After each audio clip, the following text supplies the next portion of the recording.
and it went down. I mean, really went down. I walked into the office. I flipped out, of course, which wasn't his fault, and I shouldn't have done that. It was my own fault for letting shit fester and grow and grow and grow to the point where I had to actually go off like a crazy person.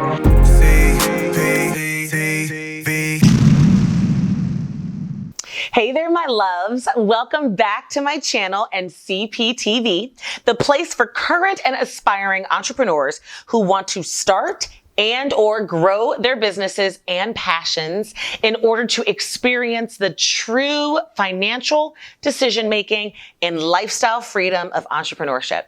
I'm Cheryl, or CP, whichever you prefer. And today we are talking about employee accountability. And it's a topic that has literally changed the lives and stress levels and tears and blood of some of the most amazing entrepreneurs out there. And it is something that is a sticking point. So it's important for us to really dive in to what an effective and easy employee accountability process really looks like. So let's get to work. Okay. So I have to share my truth with you. I was the absolute worst at holding employees accountable. Actually, sometimes right now, I feel like I'm the absolute worst. And the reason is because I really do lead with my heart.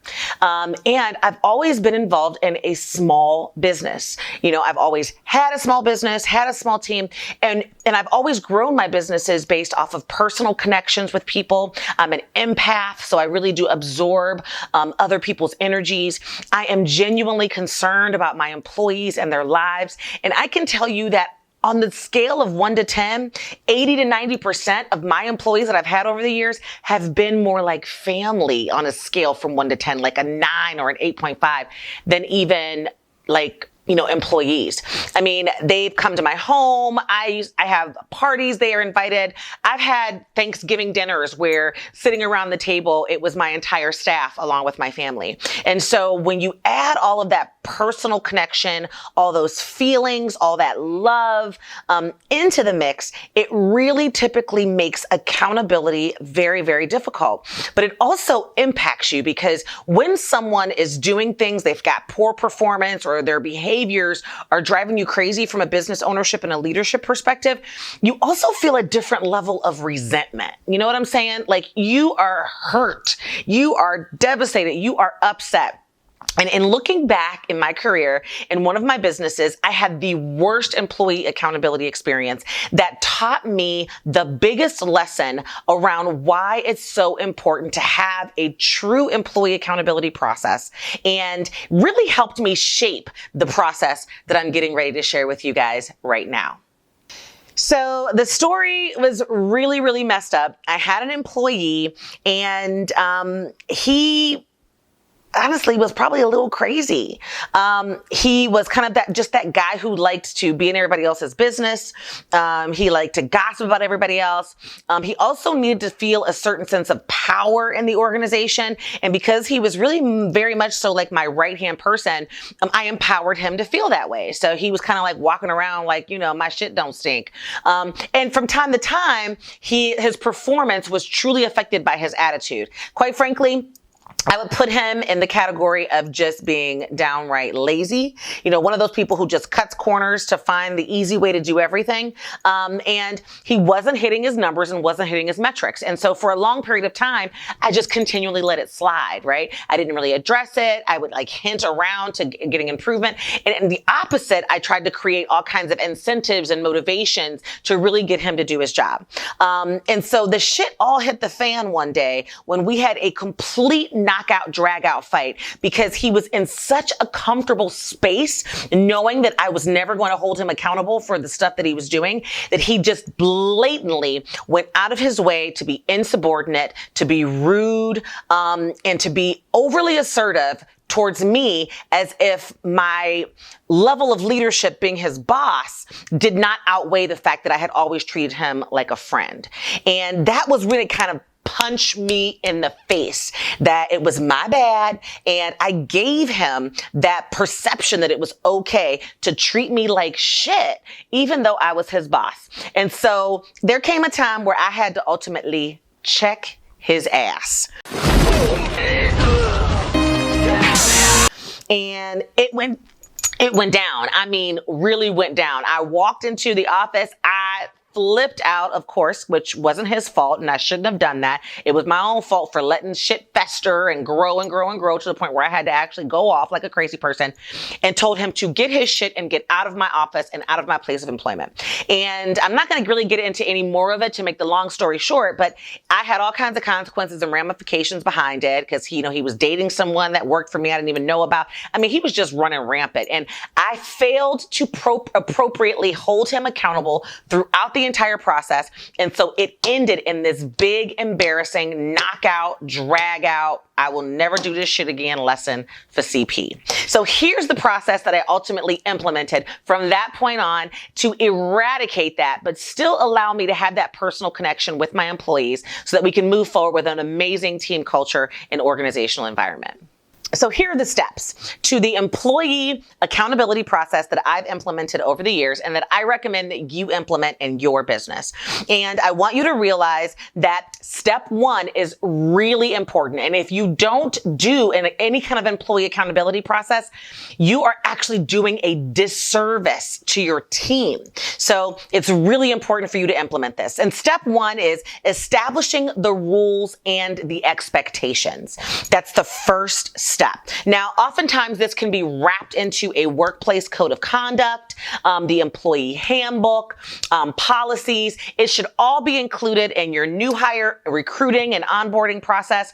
And I do have a whole nother video that deals with that, and I will link to that in the cards right here for you to check that out. But basically, establishing your rules and expectations from the very beginning. Hey, look, this is how our family works around here. This is what we do, but this is also what, no matter what, you are not allowed to do. And be very clear, have it verbally, have the conversation, and also make sure that it is in writing and it is clear, as in the case of your employee handbook, and that everybody signs off, that they understand and that they know what's up. That's really the first step, because I have clients and people that I'm coaching that come to me and say, I don't know how to hold them accountable. And I always say, well, tell me what they violated. Tell me what expectation or what rule that you've given them that they ultimately violated, because that's easy enough for us to address. And oftentimes I realize it comes down to, I haven't really given them anything. I'm just kind of assuming and expecting them to know. And that's really the disservice, right? I mean, it's almost like being a parent. I have children and I like to make these analogies a lot, but those of you who are parents out there understand. And those of you who've had parents, so pretty much everybody. If you live in a household where there is zero discipline, zero accountability, you will grow into an adult that nobody likes to be around. So ultimately, you'll grow into this person. You don't even recognize why you're that person, but you realize that you have unsuccessful relationships in life. And that's really a disservice that your parents did to you by not holding you accountable and not teaching you a sense of responsibility or consequence. And that's why I discipline my children, because I know I am teaching them that life is about that and that they have to be held accountable for their actions. So establishing those rules is the first step. And it's very, very important. Step number 2. All right. So take progressive disciplinary actions. It's kind of a step-by-step process. And you want to implement this progressive disciplinary process that I'm recommending. So the first piece of the progressive policy is a verbal warning. That can be an informal verbal warning. Hey, you know what? The last few days, you've been late. Let's get that together and make sure you're on time tomorrow, right? Informal verbal warning. Then you can also do, if you've done that quite a bit of times, but you're still kind of on the verbal warning scale, you can actually have a formal verbal warning. Hey, I need to talk to you. Can you step into my office? Sit down. Hey, guess what? I know I've talked to you already about being late. You continue to do it. This is a formal verbal warning. I am warning you. I am now beginning the first step in our disciplinary process or in our accountability process here. So verbally, I'm telling you, I do not like you being late. And if it happens again, I'm going to write you up. Bam, right? Next step in this progressive disciplinary process is the actual written warning. So you can have a 2-step written warning process or just a 1-step written warning process. It's totally up to you and really depends upon your size. And honestly, it depends on how much of a chicken shit you really are about wanting to actually go to the end of the process and fire somebody. What's wrong, McFly? Chicken? I tend to do, because I'm a bit of a wuss, I tend to do a 2-step written warning process. I hate terminating people. It just drives me insane. So that's why I have a 2-step. But if you are boss and you ain't afraid, you can just do 1 step. And ultimately, it's when you're physically going to really write someone up and say, this is the problem, this is the behavior that you need to eradicate, and these are the things that you need to do and change. Otherwise, I'm going to write you up again and then institute a performance improvement plan. Or if you are only doing a 1-step written process, here's the performance improvement plan that we need to institute, and this is our time frame for actually instituting that. It's very important that you say, if in the next 30 days you do this again, we have to agree to disagree, and this ain't a great fit for you. And then again, I mentioned it already, but this second written warning can be implemented as a part of this progressive disciplinary process. And the second written warning, if you do institute that, I do recommend that you have a witness with you in the room, somebody else who, is a manager, another employee, bring a friend in from the outside, an advisor, a mentor, whatever it is, have somebody in there with you, because ultimately the second written warning should automatically include a performance improvement plan or a PIP. Step 3, implement your performance improvement plan or PIP. This is the action, game plan, and strategy that you are giving to this employee and saying, this is the behavior that we need to eradicate. This is the stuff that I want to hold you accountable for.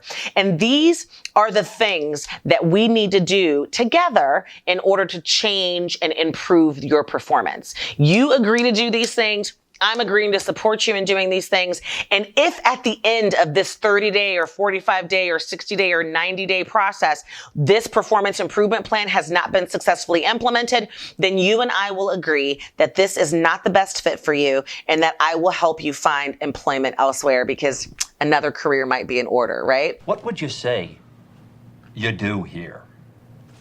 So you got to implement the performance improvement plan and stay steadfast and stick to the deadline dates and actually schedule. This is when we're going to sit down and review this again. And this eliminates oftentimes you having to fire or terminate somebody, because if you have a detailed performance improvement plan and you say 30 days, we're going to implement this stuff, and then we're going to sit down and talk about whether or not you've done it successfully, and that employee knows that their 30-day deadline is coming up and they haven't done this stuff, 90% of the time they will resign before you have to fire them.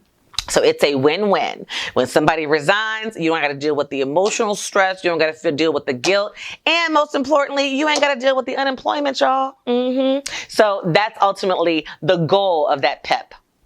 Step number 4, document everything. Document. Especially when you get to the point where you are doing a verbal warning.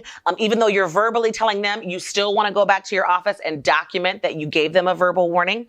A written warning obviously requires lots of documentation, a performance improvement plan, and a follow-up written warning.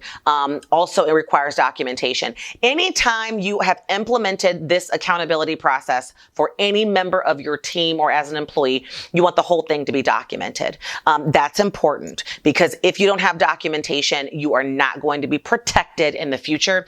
And one of the biggest things that I've seen, especially in wrongful termination situations with clients, people I coach, or even with friends and colleagues that own businesses, is somebody can make up whatever they want to about why they feel that they got fired. But if you've got documentation that shows the real reason, then you're cool. Okay? So make sure you've got that documentation, because even if you are in an at-will state, which I get all the time from people, oh, it's an at-will state. Ohio's an at-will state. Absolutely. You can hire people at will and they can leave at will. But at will doesn't mean that they can't sue you. I want to be clear on that. They can still sue you even if you fired them. That doesn't eliminate the ability for a wrongful termination lawsuit. And documentation obviously is critical in any type of, accusation or lawsuit situation. And step number 5, and this is really important, do this entire process with fairness and consistency. That is the number one thing that drives organizational culture into the floor. It is specifically as it relates to being consistent with how you handle things, being fair in the way that you handle things, showing favoritism, doing certain things with this employee over here and different things with this employee over here. It just creates a big shitstorm. It creates a shitstorm for you from a legal perspective, from an accusation and wrongful termination, discrimination perspective, but also from an organizational culture perspective. You don't want to get into a situation where you're creating this culture where some employees feel like you're showing favoritism to others. It will absolutely affect your retention. And we all know that hiring, retraining, recruiting employees is one of the most expensive things, especially for a small business, that you can do. So be very consistent and be very fair in your practices. Now, along those lines, here's a few CP impact tips that will help you towards that fairness and that consistency that I just talked about, that you can actually implement into your disciplinary or accountability process for your employees. First, you can have an investigation process. Have one in place. That means that if you are holding someone accountable because of an accusation from another employee or from a manager or from a supervisor, you really want to be clear that you have a full-blown investigation process in place so that you're not going to just take someone's word for it that kind of accuses another employee of something, that you're actually going to go through the process of investigating, finding out the facts, doing the necessary interviews. So an investigation process is a key CP impact tip. The second CP impact tip for fairness and consistency is to allow for a grievance or appeals process. It doesn't mean that you have to agree to appeal your decision or to change your decision about any kind of accountability or discipline that you're holding your employees, steadfast to. That doesn't mean that you have to change anything. It only means that you're communicating to your employees, hey, I'm giving you the opportunity to be heard. And the last CP impact tip that I want you guys to make sure that you are aware of, and you will hear me say this anytime we are talking about growth, team development, and most importantly, HR, is ensure that your accountability practices and processes are compliant with the laws of your country and of your state, if that applies. And I mean ensure. You want to protect yourself from any perceptions of discrimination, any perceptions of different treatment, any kind of perceptions that exist. And perception is reality. So bottom line, guys, for me, going back to my story, is with the process that I just went over with you, it got much easier for me. I've gotten much better at holding my employees accountable. Now, it's a whole different video because I have family that works with me in my businesses. My children have, my husband, my dad even at one point, so it gets a little bit more tricky. But ultimately, I can tell you that having an actual process in place eliminates the fear, the feelings, and the lack of objectivity that sometimes exists when you're a very close-knit organization. So don't forget to subscribe, like this video, watch these 2 videos, hit that subscription button, and watch these 2 because they are going to take you to the next level in your entrepreneurial journey, especially when it comes to things like human resources and employees. And until next time, my love, mwah, see you soon.